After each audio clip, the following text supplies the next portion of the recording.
like the rocks that break the waves, Highlanders have weathered many storms. Ancient alliances kept their lands safe, but their oaths have come due. They join our war out of obligation, but they are not to be underestimated.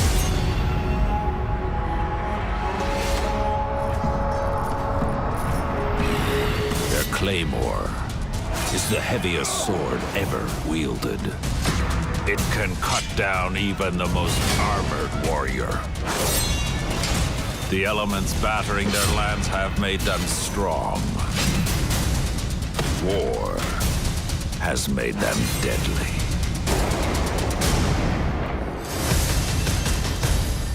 The Highlander.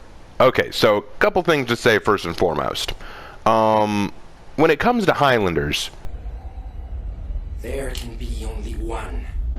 Okay. I won't do that joke again. Alright. Now, where the Highlander comes from is...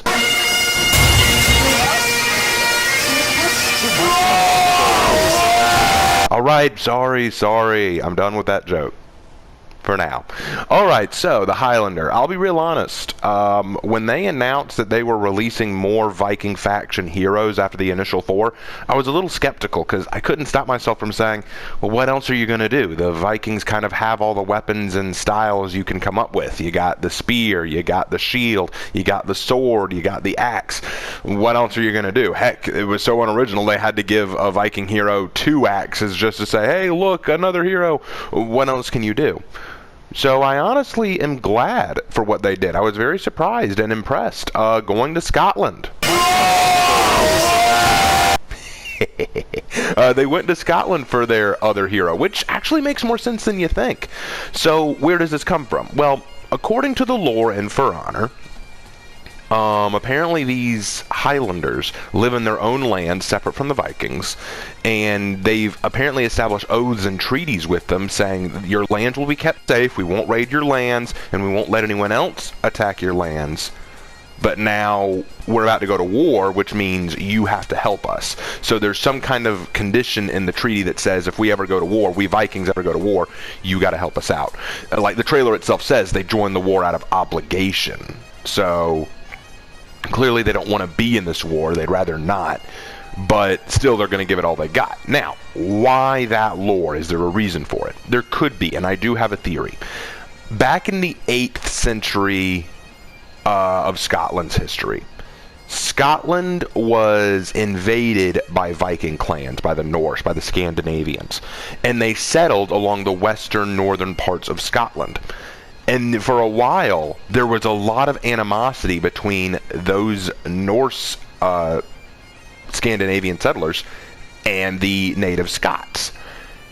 But as time went on, they started intermarrying, they sort of grew attached to the land, and they became known as the Norse Gaelic Scots. So they kind of settled in.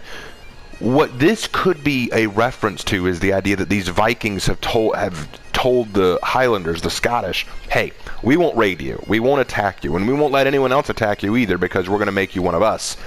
But in exchange, your wars are our wars, which means you're going to come back us up if we ever get into a fight. And that may be what's going on here. I mean, the name of the season when Highlander came out was called Grudge and Glory. Now, Glory was a reference to Gladiator, who came out the same time.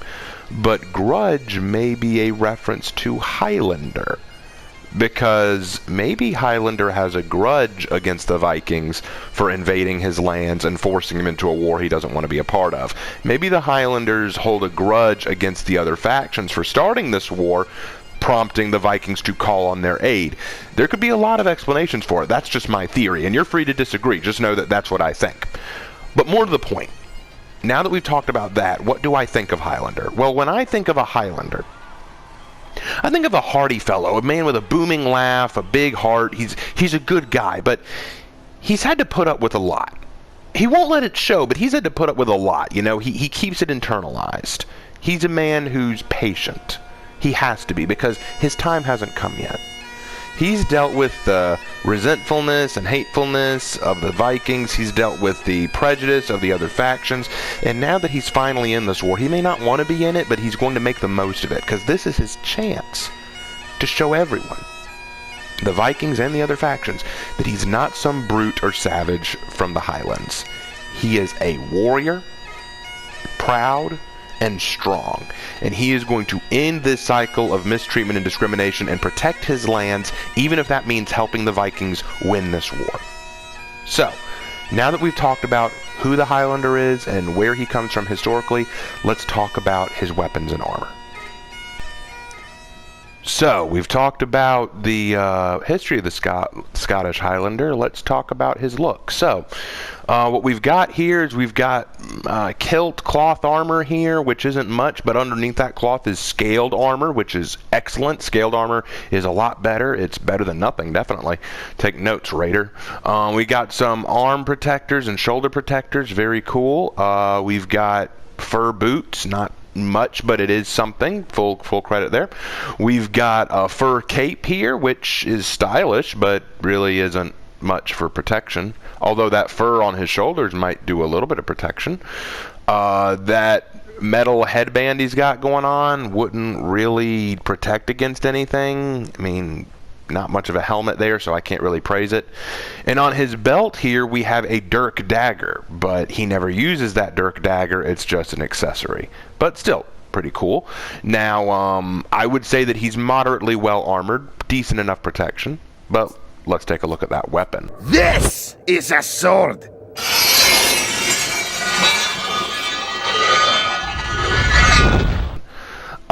This is a claymore. Now, there are a few differences between this and a real claymore. It's a little bit larger than the historical one. This actually looks a little bit more like a 16th century greatsword. It's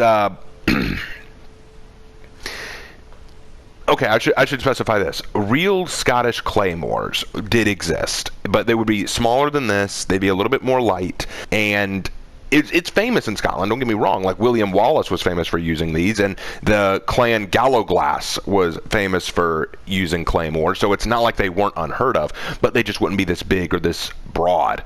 A sword this large would be very heavy and difficult to wield. I mean, look at its size next to the Highlander. It would require a lot of muscle mass, which makes it difficult to swing for long periods of time. But that mass would also add great cutting power and also thrusting ability, so I got to give it that. A Claymore's main job was to keep an opponent at a distance, just swing it in a wide arc, just keeping your opponent back, because if you enter that range of swing, it's going to be devastating. The trailer says that it could cut through the thickest of armor, and no, it wouldn't. Leather, fur, maybe even iron armor it could cut through. Maybe iron armor. But steel armor, if we put this up against, like, the Lawbringer's armor or the Warden's armor, it's not going through. This wouldn't cut through that. They're just too strong, and this sword just doesn't have that cutting potential. But, again, this is for honor logic, so I'm just separating fact from fiction. But still, a beautiful weapon, an awesome weapon. I'd love a claymore of my own. It looks amazing. So, let's take a look at my Highlander before we move on. This is my Highlander. Looks very nice in my opinion. The chest armor is no longer scaled. It's basic leather armor, which is still fine. I'm fine with that. We've got a fur belt. The fur cape is gone. We've replaced it with a cloth cape, but with better leather shoulder protectors. And the visor sort of thing at the top still isn't great protection, but it looks stylish, which is cool. And then the look at the claymore. Oh, that's a beautiful sword. Very ornamented, very stylish. I love it. So yes, very nice. I really like the way I made my Highlander look. He looks older, he looks wiser, he looks like he's been through a lot. He looks like a king, in my opinion, like a king of the Isles, which is kind of what I wanted for him. But anyway, now that we've talked about his look and his history, how do you fight with the Highlander? The Highlander was the first hero to introduce a concept of the game called the alternating stance. Most heroes in For Honor only have one stance and can attack from that stance, but Highlander can actually enter a secondary stance called offensive stance, which produces a different series of attacks. But we'll start with this stance, which is the basic stance, but I like to call it the guard stance. In this stance, Highlander has a 2-hit combo. His lights are quick but do minimal damage. His heavies are much slower, but do a bit more damage when they connect. So you can chain a light and a heavy, just like that. Pretty simple, and you also have access to your guard break, as with anything else. Again, it's pretty basic, and the guard break when hit does guarantee a light.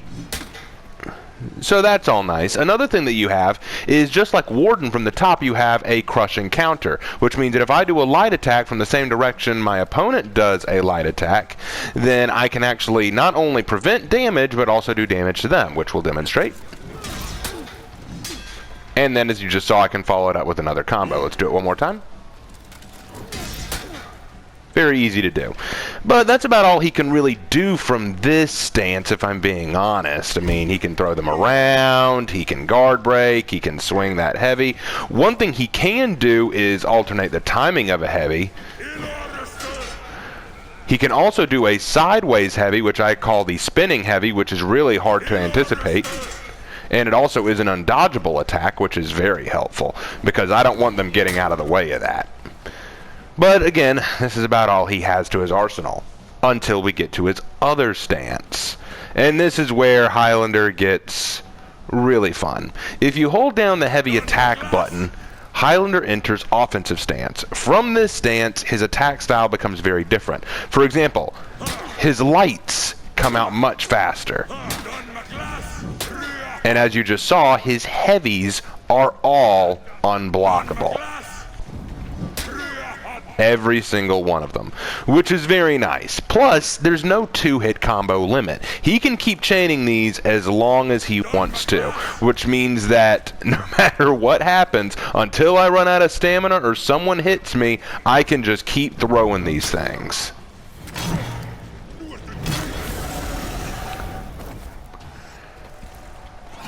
Now, going back to the unblockable stance, like I showed you the light and the heavies, there are a couple other things Highlander has access to in this form as well. He doesn't have a guard break, he has a kick. If the kick lands, it guarantees a free heavy. Now, if I pull back on the analog stick while in this stance, I don't do a kick. I can throw them to the ground, which again grants a free heavy. You really want to throw in those kicks and grabs because you want all the free heavies you can get, because unfortunately, when you're playing Highlander and you're using those unblockable heavies, after a while, they do get easy to parry. Yeah, so you don't want to just keep swinging those heavies one after another unless you're facing really easy bots or brand new players. You really want to alternate. You may want to start off with an unblockable heavy, but then follow up with a different combo, maybe a light, maybe throw in a few lights in there to mix up, kick, and then do a heavy. Some of those are good ideas. Some of those are fun, but otherwise you may want to be very careful about when you throw those unblockable heavies. There are a few drawbacks too. I call this the unblockable stance, not only because his attacks are unblockable, but he can't block anything. He has no guard. If I get hit while in this stance, I'll automatically go right back to my guard position to try to protect myself, which is nice. But you've got to be very careful. The only way to really survive in this stance is to learn how to dodge. If you can learn how to dodge properly and hit after the dodge, you can become an unstoppable force of nature. Another way to handle it is in the dodge, to throw that kick and then hit with the heavy. So that's about it. Highlander's moveset. The only other thing to talk about is his zone attack, but it's so rarely used that it's hard to go over. The best thing it's used for is in Dominion matches to clear out minions, and the reason why is because it's three heavy, fast swings, but they can be blocked if you see them coming, and they always come from the same side. See? and it's a great way to drain stamina. So, a couple of things to keep in mind about Highlander going forward. His attacks are brutal, but his stamina pays the price for it. I definitely recommend learning how to dodge with him. Practice his dodge capabilities, because in a fight, to stay in this form, you want to learn how to dodge any attack that comes at you. Also, mix up your kicks and your grabs. The only other thing to say about Highlander that I think is important is you can go into your unblockable stance after a basic attack. So if I swing my heavy and hold down my heavy attack button, I can go right into the unblockable. But be warned that as soon as you let go of that heavy attack button, you're going to do an unblockable, whether they're ready for you or not. But that's about it with Highlander, guys. As you can see, he's a beast, a tank of a man. My only bit of advice is be cautious about how much stamina you're using. Don't focus too much on guarding when you're in your unblockable stance. Just focus on dodging, because that's the best way to mix in your attacks. And also, don't be afraid to stay in this guard stance. I mean, sure, you may not get those unblockables, but at the very least, you're able to do crushing counters, and you're able to get in that those really fast spinning heavy attacks. So that's it with Highlander, guys. Now let's talk about some executions.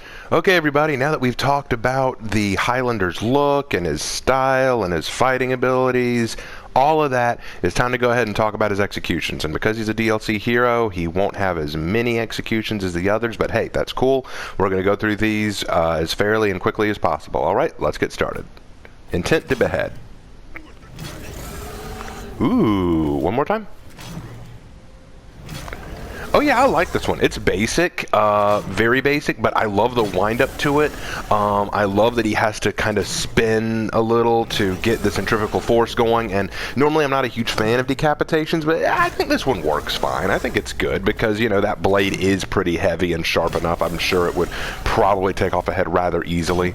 So yeah, I'll give it that one. So I think this one is a definite 10 out of 10 for the simplicity of it and for the deadliness of it. It's really good. 10 out of 10 to start us off.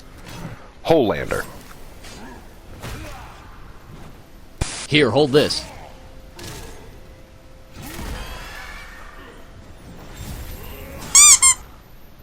Nah, that last bit ruined it. Okay, so this part, funny, awesome, badass, cool, and he's dead. He's dead. Stop. No. Stop! Stop it. That part was not necessary. I think what he could have done is maybe he could have decapitated him while he was falling forward or something, which would have been okay, but this part right here is enough. This is sufficient. I mean, it's really cool. It's one of his feat executions, because one of the things that Highlander can do is he can summon javelins to rain from the sky on his opponent. And so using a fallen javelin to spear his opponent is really cool, but then just slamming him down like this, unless he was going to chop him in half or something, that's not really necessary. He was dead after the first few javelin hits. But I'll give it a 7 out of 10. I don't like that they added that last bit, but it doesn't take away from the lethality of it. So 7 out of 10. Fatal Toss.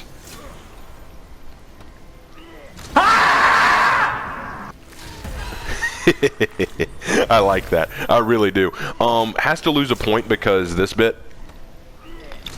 that's a lot to buy that you can actually throw the person so perfectly into that sword that not only does it not knock the sword over, but the neck falls right in place for him to do this.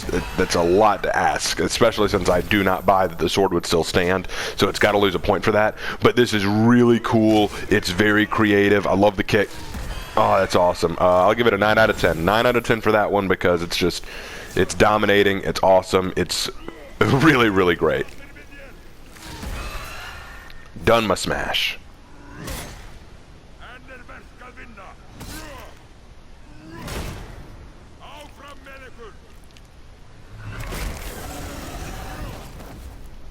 Awesome. There are no words for how awesome that is. Okay, so right through the throat. That's good.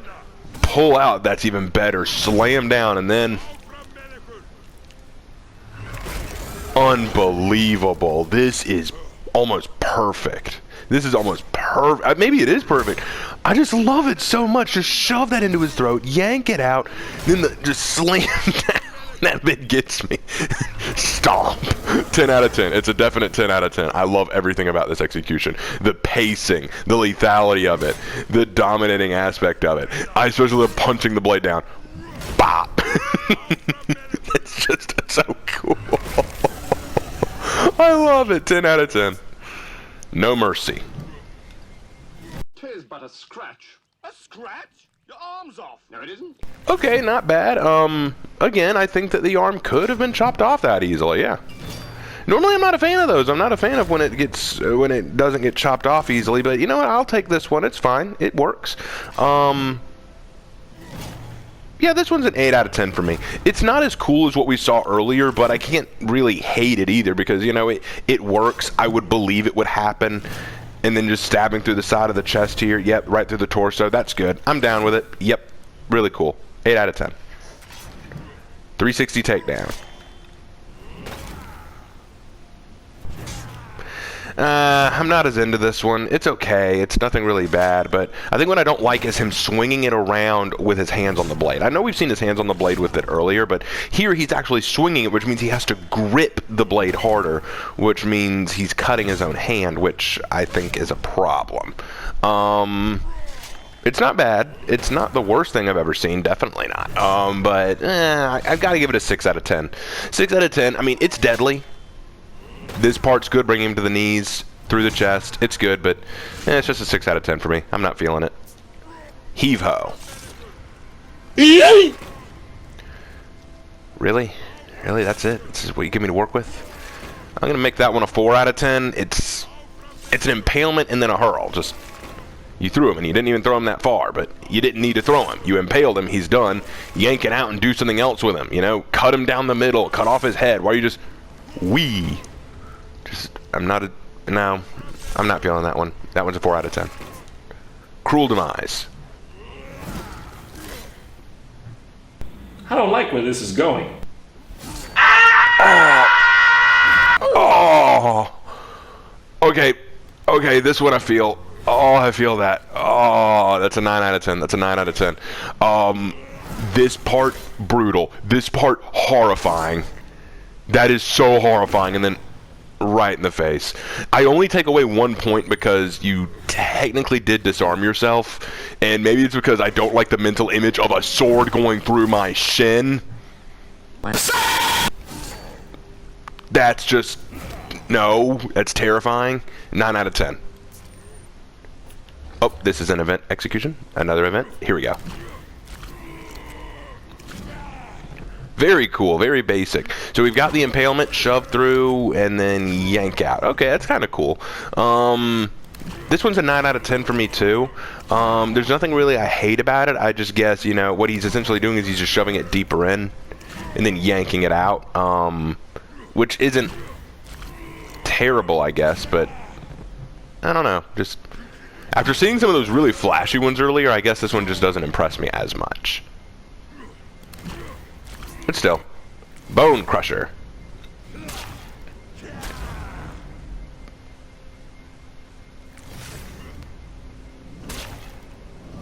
No. All the no for that one. 3 out of 10.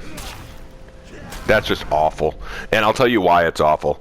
Why did you use the handle? Why are you hitting him with the wrong side of the sword? Oh, but it looks cool. Yeah, but you've got a sharp end for a reason. Imagine him using the sharp end in the same style. So this swing cuts him in half. This one cuts off his head. But no, we had to use the handle. Why? I don't even know if that would break bones. It's called the Bonecrusher, but would that? I don't know. That's a 3 out of 10 for me. That one's just bad, and you're cutting your hands again. Pathetic.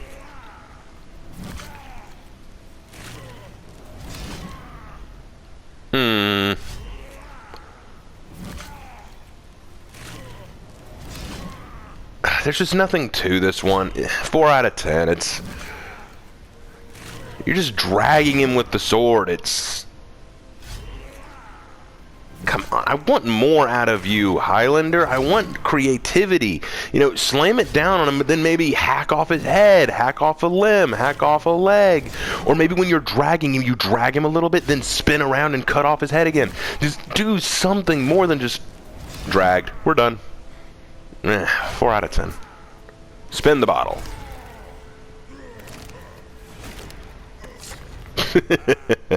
Okay, this one is a 6 out of 10.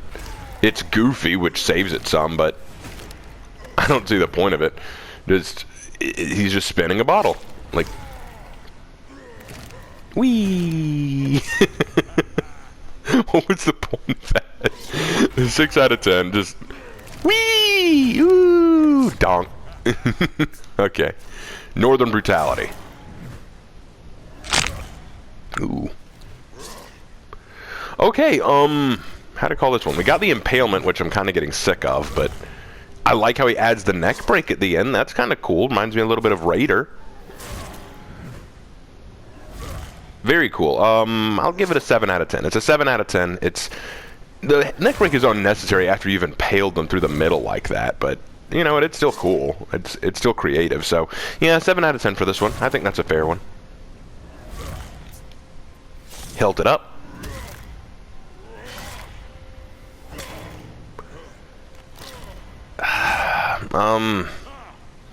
5 out of 10. This one's a 5 out of 10. I like the way he gets impaled this time. Instead of stabbing it into him, he cuts into the side of him and leaves the sword in like it was stuck in there. I like that. That's cool. But again, it's just impalement and then head into it, and I feel like we've just seen it before. We've seen it enough times. It's 5 out of 10, but full credit for the Hilt Strike. That's cool. And yeah, so 5 out of 10. And that is it, ladies and gentlemen. That is all the Highlander executions. You might have noticed that we started off with really great executions and then got gradually worse, and there's a reason for that. Highlander doesn't have a lot of good executions, which is sad because I feel like he's got one of the best weapons in the game. But anyway, with all that said, last thoughts on Highlander. I love him. I love the Highlander. He's probably my favorite Viking out of all of them. His weapon is my favorite of the Vikings. His style is my favorite. Maybe it's because I've got Scottish heritage. Maybe it's because I can trace my roots back to the Highlands themselves. But I love the way the Highlander looks. I love the way he fights. He's a very creative, versatile warrior.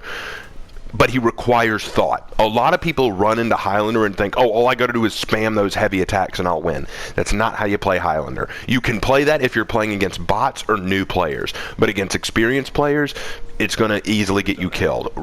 There's a right way to play Highlander and there's a noob way to play Highlander. The noob way to play Highlander is spam heavy attack, heavy attack, heavy attack. But the right way to play Highlander is to use them sparingly and in the correct way. Mix up your dodges, your kicks, your grabs, throw in some basic lights, mix up your lights at the right moment to interrupt an opponent's attack. Get in a few guard breaks, mix up your spinning heavy attacks. There are ways to play Highlander to make him far more effective. So don't just rush in like a bull. Think of it more like it's a chess game, and you will figure out the best way to use Highlander. But anyway, guys, that takes care of the Highlander. We got 2 more to go in the Viking faction, and next time we're going to deal with the next DLC hero. The savage beast of all of For Honor, the crazy feral shaman. We'll see you then.